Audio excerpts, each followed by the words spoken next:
சரி, இப்போ நான் என்னோட வாழ்க்கையில நடந்த ஒரு சாட்சி, எப்படி இந்து குடும்பத்துல இருந்து நான் கர்த்தரை ஏத்துக்கிட்டேன் அப்படின்னு சொல்லி உங்ககிட்ட சொல்ல வந்திருக்கேன். ஸோ நிறைய வாலிப பிள்ளைகள்லாம் இருக்கீங்க. அந்த வாலிப வயசுல கர்த்தர் என்ன எப்படி தெரிஞ்சுக்கிட்டாருன்னு உங்கள்கிட்ட சொல்ல போறேன். நான் இந்து குடும்பத்துல இருந்ததுனால இந்து முறையிலே தான் வளர்க்கப்பட்டேன். ஒரு 7 வயசு இருக்கிறப்போ எங்க அம்மா என்ன பண்ணாங்க, அந்த விநாயகர் சதுர்த்தி தெரியும்ல உங்களுக்கு, அந்த விநாயகர் வாங்க கூட்டிட்டு போனாங்க. கூட்டிட்டு போறப்போ காசு கொடுத்து என்ன பண்ணாங்க, கடவுளை வாங்கினாங்க. அப்ப எனக்குள்ள ஒரு கேள்வி, ஏன் கடவுளை காசு கொடுத்து வாங்கணும்? கடவுள் தானே நம்மளை படைச்சாரு அப்படின்னு ஒரு கேள்வி இருந்தது.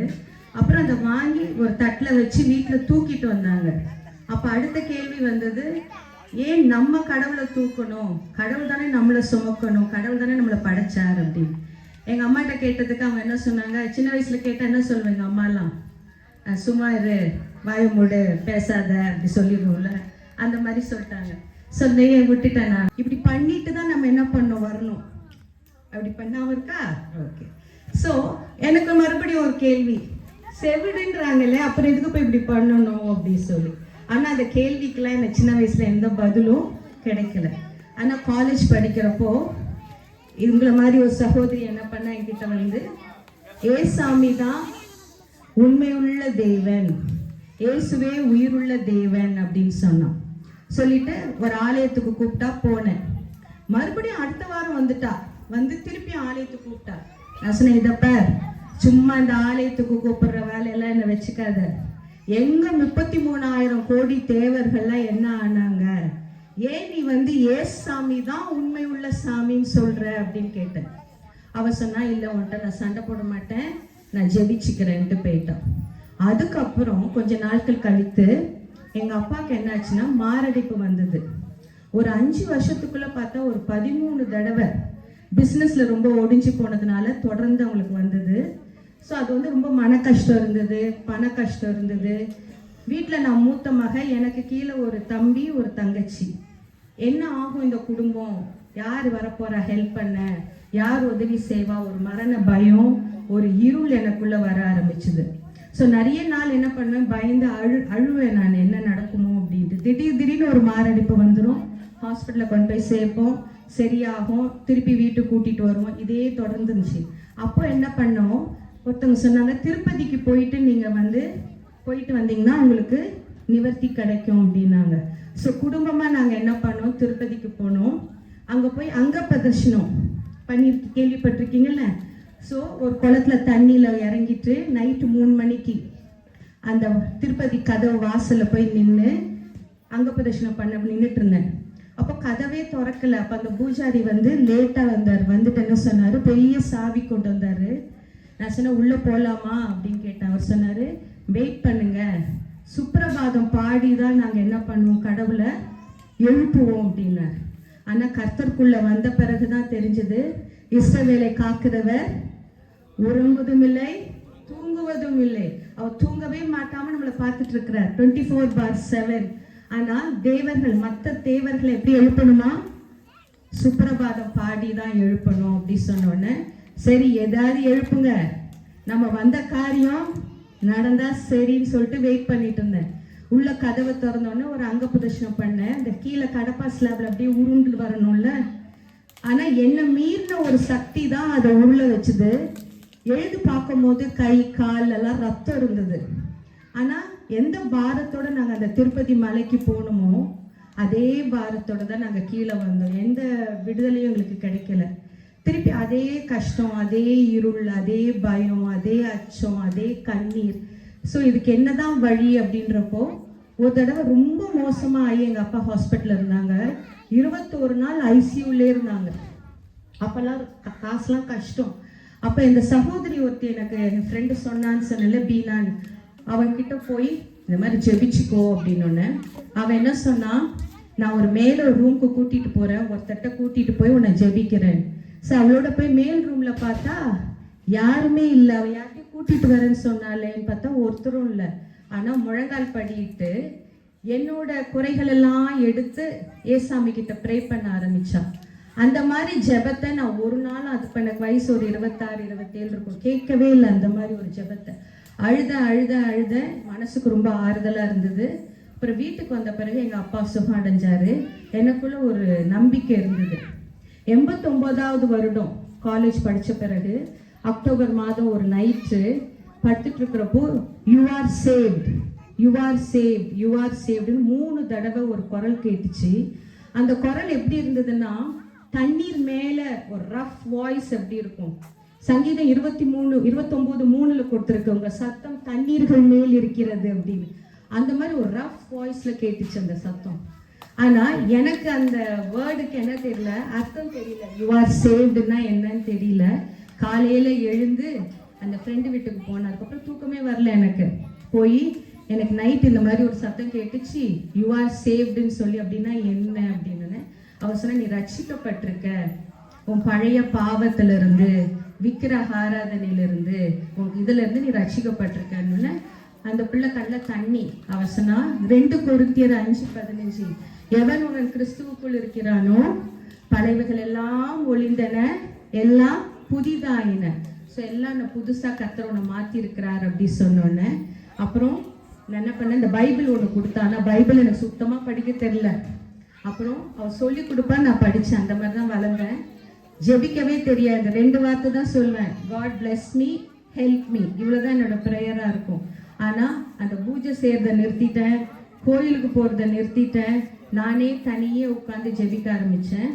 எனக்குள்ள இருக்க மாற்றத்தை எங்கள் அப்பாலாம் பார்த்துட்டு செம்ம திட்டு, இந்த மாதிரி கிறிஸ்துவத்துக்கு நீ என்ன பண்ணக்கூடாது, போகக்கூடாது, இது ரொம்ப அவமானம் நம்ம குடும்பத்துக்குன்னு சொல்லிட்டு. ஆனால் அவங்கள தெரியாமே என்ன பண்ணுவேன், ஆலயத்துக்கு போவேன், தெரியாம ப்ரேயர் மீட்டிங் போவேன். ஆனால் போயிட்டு வரும்போதெல்லாம் செம்ம அடி அடிப்பாங்க. என்னென்ன கையில கிடைக்குதோ அதை வச்சு அடி, உடம்பெல்லாம் வீங்கி போயிடும். ஆனாலும் அடுத்த தடவை திருப்பி ஒரு ப்ரேயர் மீட்டிங் போவேன். இந்த மாதிரி போயிட்டு இருக்கிற நிலைமையில எங்க அப்பாவுக்கு ரொம்ப சீரியஸ் ஆகி 92வது வருஷம் பிப்ரவரி மாதம் மாரடைப்பை வந்து இறந்து போனாங்க. அதுக்கப்புறம் எங்கள் வீட்டில் எங்கள் அம்மா, தம்பி, தங்கச்சி, நான். அப்போ என்னாச்சு, ஏசாமியை ஏற்றுக்க வேணான்னு அப்பா சொல்லி நான் ஏற்றதுனால எனக்கு ஒரு வெறுப்பு. அவங்க இந்து முறையில் கல்யாணம் பண்ணி கொடுக்கணுன்னாங்க. நான் திருப்பி அந்த அக்கனிக்கு முன்னாடி போக மாட்டேன், உயிருள்ள ஜீவனுள்ள தேவனுடைய ஆலயத்தில் தான் என் திருமணம் நடக்கணும்னு சொல்லி எதிர்ப்பு தெரிவிச்சதுனால அப்பா இறந்துட்டாங்க. எனக்குள்ள ஒரு மனவேதனை, அப்பாவை இழந்துட்டோமே அப்படின்ட்டு. நிறைய நேரம் யாரையாவது எனக்கு அப்பான்னு கூப்பிடுன மாதிரி இருக்கும். ஸோ கர்த்தர் சமூகத்தில் உட்காந்து ஏசப்பா ஏசப்பா அப்படின்னு கூப்பிடுவேன். ஸோ எங்கள் அம்மாவும் கர்த்தருக்குள்ளே வளர்ந்தாங்க. ஆனால் ஒரு வருஷத்தில் என்னாச்சு, எங்கள் அம்மா காலையில் இருந்தாங்க, ஆஃபீஸ் போயிட்டு ஈவினிங் வரப்போ அந்த பஸ்ஸில் ஏறினாங்க. அந்த பஸ்ஸில் கால் தவறி கீழே விழுந்ததுனால ஃப்ரண்ட்டில் பேக் வீல் வந்து அப்படியே மேலே ஏறிச்சு. ஸோ ஆன் த ஸ்பாட் எங்கள் அம்மாவும் என்ன ஆகிட்டாங்க, இறந்துட்டாங்க ஒரே வருஷத்தில். ஸோ வீட்டுக்கு வந்து ஒருத்தர் சொன்னாங்க உங்கள் அம்மாவுக்கு ஆக்சிடென்ட்டுன்னு. ஸோ அந்த இடத்துக்கு போய் நான் கேட்டேன். அந்த ஆஃபீஸ் பீப்புள் அப்படி கும்பலாக நின்றுட்டு இருந்தாங்க அண்ணா சாலை ரோடு சென்னையில். எங்கள் அம்மா இருக்காங்களான்னு கேட்டேன். அவங்க இல்லைன்னு அந்த இடமே மயக்கம் போட்டு கீழே விழுந்துட்டேன். அப்புறம் என்ன என் தம்பி தங்கச்சிலாம் மார்ச்சரி கூட்டிகிட்டு போனாங்க. அப்போ நான் சொன்னேன் என் தம்பிக்கிட்ட, இந்த மாதிரி நமக்கு அம்மாவும் இல்லை அப்பாவும் இல்லை, நம்ம இறந்துடலாம், நமக்கு இனிமேல் உலகத்தில் யாருமே கிடையாது, நம்ம இறந்துடலாம் அப்படின்னு. ஆனால் ஆஃபீஸ் பீப்புளெலாம் எங்களை சமாதானப்படுத்தி வீட்டுக்கு கூட்டிகிட்டு போனாங்க. அந்த வீட்டுக்கு போகும்போது அவ்வளோ ஒரு மரண பள்ளத்தாக்கில் இருந்த மாதிரி. யார் ஆறுதல் சொன்னாலும் அந்த ஆறுதலை ஏற்றுக்கொள்ள முடியல. ஒரு ஏமாற்றமான ஒரு நிலைமை. ஏதோ உடம்பு சரியில்லை வச்சு பார்த்தா கூட கொஞ்சம் மனசு ஆறி இருக்கும். அப்பாவும் இறந்துட்டாங்க, அம்மாவும் இறந்துட்டாங்க. ரிலேட்டிவ்ஸ்லாம் வந்தாங்க. அவங்க 2 நாள்லேயே என்ன பண்ணிட்டாங்க, கிளம்பிட்டாங்க. ஏன்னா இது பாரமாக இருக்கும் அப்படின்னு சொல்லி. ஸோ அம்மாவோட டெட் பாடி அடுத்த நாள் வந்தது. முகம்லாம் மூடி இருந்தது ஆக்சிடென்ட்னால. அப்படி கதறி அழுதோம். எங்கள் தம்பி ஒரு பக்கம், தங்கச்சி ஒரு பக்கம், நான் ஒரு பக்கம். ஆனால் அந்த நேரத்தில் என்ன பண்ணார், கர்த்தர் ஒரு பெரிய கிருபையை கொடுத்தார். துதிக்க ஆரம்பிச்ச, ஆண்டவரே இந்த சூழ்நிலைக்காக உமக்கு நன்றி ஆண்டவரே, எங்களுக்கு என்ன பண்ணணும்னு தெரியல. 5 பேர் இருந்தோம், 4 பேர் இருந்தோம், இப்போ 3 பேர் தான் இருக்கிறோம்.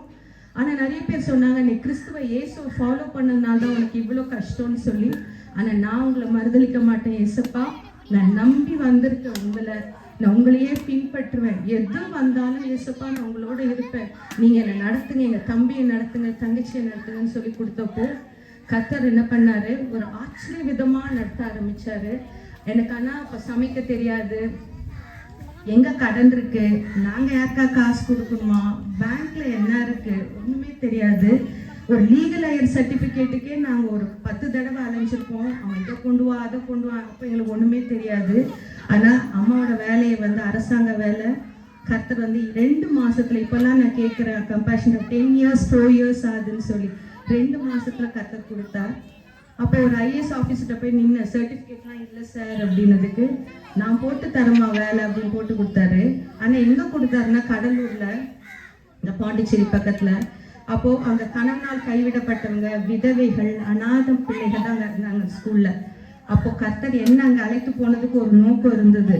ஏன்னா அந்த மாதிரி பெண்களுக்கு ஆறுதல் படுத்த என்ன கர்த்தர் அங்கே கூட்டிகிட்டு போனார். அநேகரை கர்த்தருக்குள்ள வழி நடத்த 26 வருஷம் அந்த பிள்ளைகளுக்கு ஒரு தாயாய் கர்த்தர் என்னை கூட்டிட்டு போய் அங்கே வச்சார். அதுக்கப்புறம் கல்யாணம் பண்ணும் போது ஒரு பெண்ணுக்கு யார் தேவை? அம்மா அப்பா தேவை. பொண்ணு பார்க்கறதுக்கு, மாப்பிள்ளை பார்க்கறதுக்கு, என் பொண்ணு நல்ல பொண்ணு அப்படின்னு போய் சொல்றதுக்கான சொல்றதுக்கு எனக்கு யாருமே இல்லை. ஆனால் கர்த்தர் சமூகத்தில் உட்காந்து ஜெபிப்பேன், ஆண்டவரே தம்பியையும் தங்கச்சியும் எடுத்து நடத்தக்கூடிய ஒரு நல்ல பர்சன் எனக்கு கொடுங்க அப்படின்னு சொல்லி. ஒரு ராணி அக்கான்னு சொல்லி பாண்டிச்சேரியில் இருந்தாங்க. அவங்க வீட்டில் தான் நான் வேலைக்கு போயிட்டு இருந்தேன். அந்த அக்கா மூலம் கர்த்தர் ஒரு திருமணத்தை ஏற்படுத்தி பாளையங்கோட்டையில் கிறிஸ்துவ ஆலயத்தில் நான் எப்படி நினைச்சேனோ அதே மாதிரி கர்த்தர் திருமணத்தை நடத்தி கொடுத்தார். கர்த்தருக்கு வைராக்கியமா இருக்கும் பொழுது கர்த்தர் என்ன செய்யறார்? தன்னுடைய பிள்ளைகளை வழி நடத்தி ஆசீர்வதிக்கிறவராக இருக்கிறார். அதுக்கப்புறம் பிள்ளைகளை கொடுத்தார். பிள்ளைகள் கொடுக்குறப்போ டெலிவரிக்கு போவேன். அப்போ ஒரு பொண்ணுக்கு என்ன அவசியம்? தாய் அவசியம். ஆனால் தனியாக தான் இருப்பேன் அந்த பெட்டில். நான் பாட்ட துதி புக்கு, பக்மன்ஸ் பாட்டு எதையாவது ஒன்று பாடிட்டு உட்காந்துட்டு இருப்பேன். அன்னைக்கு நைட் என்னோட யார் ஸ்டே பண்ண போகிறான்னு தெரியாது. அந்த ஹாஸ்பிட்டலுக்கு வரவங்க யாராவது, ஓ விஜி நீ தனியாக இருக்கியா, உன் கூட நான் வந்து இருக்கிறேன்னு இருப்பாங்க. ஆனால் அவங்ககிட்ட நான் உதவி கேட்க மாட்டேன். ஏன்னா அடுத்த நாள் வரீங்களான்னு கூட ஏன்னா அப்படியே கர்த்தர் பழகிட்டார். நான் அம்மா இறந்தப்ப எனக்கு ஒரு வாக்குத்தத்தம் கொடுத்தாரு. தகப்பனும் தாயும் உன்னை கைவிட்டாலும் நான் உன்னை சேர்த்து கொள்வேன். அவர் எனக்கு தகப்பனா இருந்தார், தாயா இருந்தார். அங்கேயும் ஆஸ்பத்திரியில் உதவி செய்தார். பிள்ளைகளை வளர்க்க படிப்படியாய் வளர்க்க உதவி செய்தார். பிள்ளைங்க வந்து பெற்றோர் இருந்து ஒரு வேலைக்காரமா வச்சுக்கிறது ஈஸி.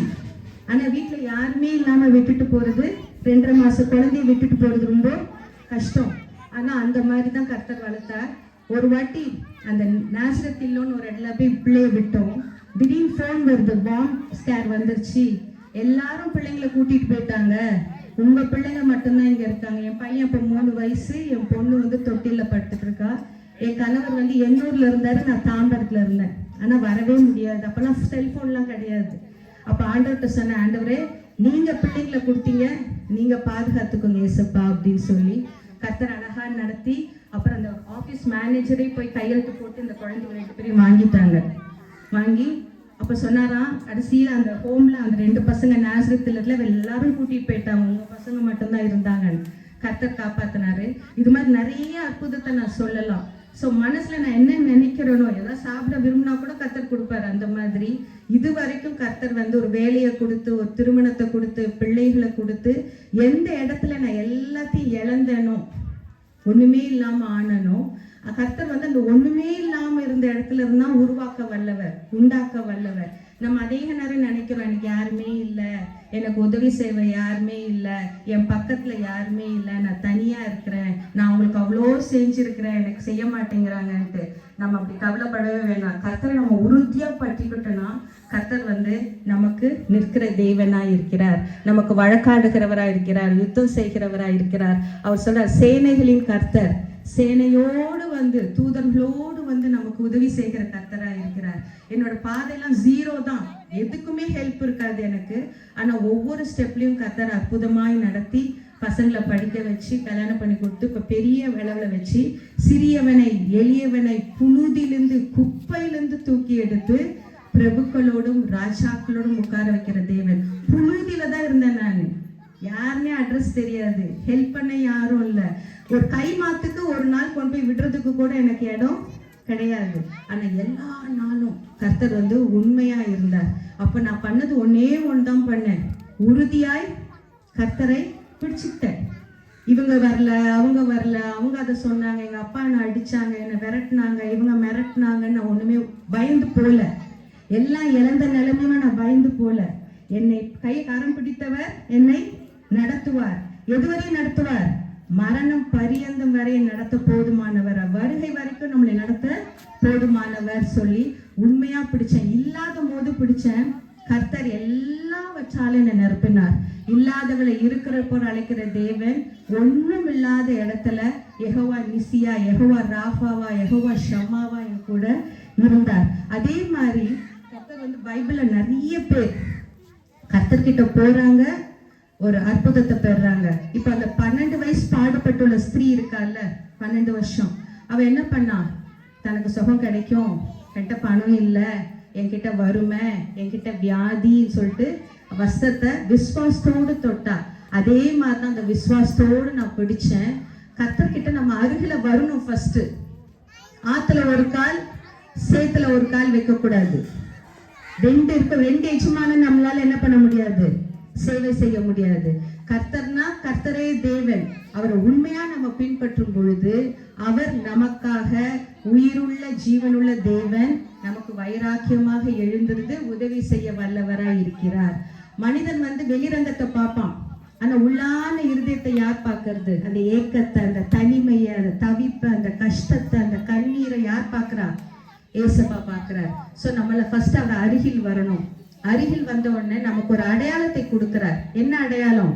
அவரோட சொந்த பிள்ளையாய் நம்ம என்ன சொன்னார் பாத்தீங்களா? You are saved, you are saved. நீ மகனை ரட்சித்தார், பழைய பாவத்துல இருந்து என்னை ரட்சித்தார். அப்போ ரத்தம் சிந்தி நமக்காக சிலுவையில மரித்த தேவன் இயேசு ஒருவரே. மரித்து 3ஆம் நாள் உயிர் தெழுந்த ஒரே தேவன் இயேசு ஒருவரே. அவரை வழி இல்லாமல் வழி இல்லை பரலோகத்துக்கு. சோ இயேசுதான் நம்ம பாவத்தை கழுவ வல்லவர். சோ பாவ மன்னிப்பு நம்ம கேட்கணும்.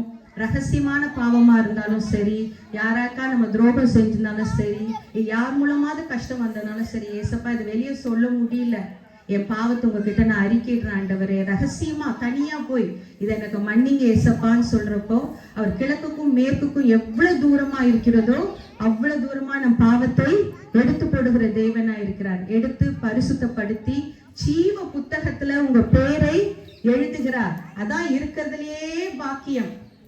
கர்த்தரை சொந்த தெய்வமாய் கொண்டிருக்கிற ஜனம் பாக்கியம். சோ நம்ம கர்த்தரை ஏத்துக்கும் போது முதல்ல அருகில் போனோம், நமக்கு ஒரு அடையாளத்தை கொடுக்கிறார். 3வது நம்ம வாழ்க்கையில அற்புதத்தை செய்கிறார். இழந்ததெல்லாம் என்ன பண்றார்? திருப்பி தர்றார். என்ன ஒரு ஜீவனுள்ள சாட்சியாய் வைத்த தேவனுக்கு ஸ்தோத்திரம். நீங்களும் அதே மாதிரி ஃபாலோ பண்ண. என்ன 3 பாயிண்ட் சொன்னேன்? ஃபர்ஸ்ட் என்ன பண்ணோம்? அருகில் ஏசாமி கிட்ட வரணும். செகண்ட் என்ன கொடுப்பாரு? அடையாளம் கொடுப்பார். 3வது என்ன செய்வார்? வாழ்க்கையில அற்புதம் செய்வார். ஓகேவா? ஏசாமி என்ன சாமி? உயிருள்ள தேவன், உயிர் தெழுந்த தேவன், நம் பாவங்களை மன்னிக்கிற தேவன். இயேசுவுக்கே ஸ்தோத்திரம்.